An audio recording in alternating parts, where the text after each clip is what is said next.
अस्सलाम वालेकुम नाज़रीन मैं इस वक्त हूँ डिस्ट्रिक्ट कोर्ट इस्लामाबाद में G11 में। तो मेरे साथ कदीर साहब हैं सना यूसुफ वाले केस में। तो आज केस की समाअत के लिए डिस्ट्रिक्ट एंड सेशन जज साहब के पास केस लगा हुआ था, तो उसकी तफसील पूछते हैं आज की पेशी के हवाले से। जी क्या कहेंगे सर?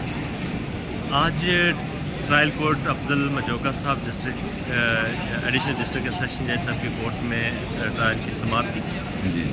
क्योंकि आज मुलज़म को पेश होना था नोटिस के, लेकिन मुलज़म को आज पेश नहीं किया गया, जिसकी वजह से जो इस केस का चालान है वो डिस्ट्रीब्यूट नहीं हो सका। 10 तारीख का अब इसमें फ़िक्स हो गया, 10 तारीख को इस केस का चालान डिस्ट्रीब्यूट होगा। हो सकता है उसी दिन फर्द जुर्म भी आयद हो और इस केस का ट्रायल शुरू हो जाएगा।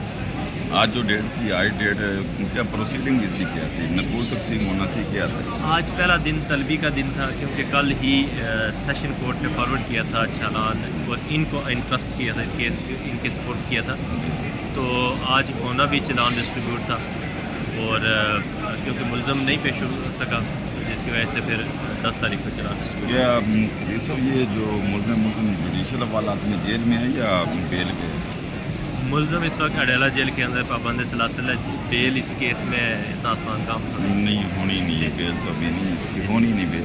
अच्छा, अडियाला जेल से आना नाजरीन। सना यूसुफ वाला केस जो काफ़ी मशहूर हुआ है इस्लामाबाद में, तो उसके वकील साहब मेरे साथ थे। तो अडियाला जेल से उसकी तलवी हो गई है और नेक्स्ट डेट पर 10 मुकर हुई है। तो जो हमारे साथ रहिए, इंशाल्लाह आपको सूरत हवाल से आगाह कर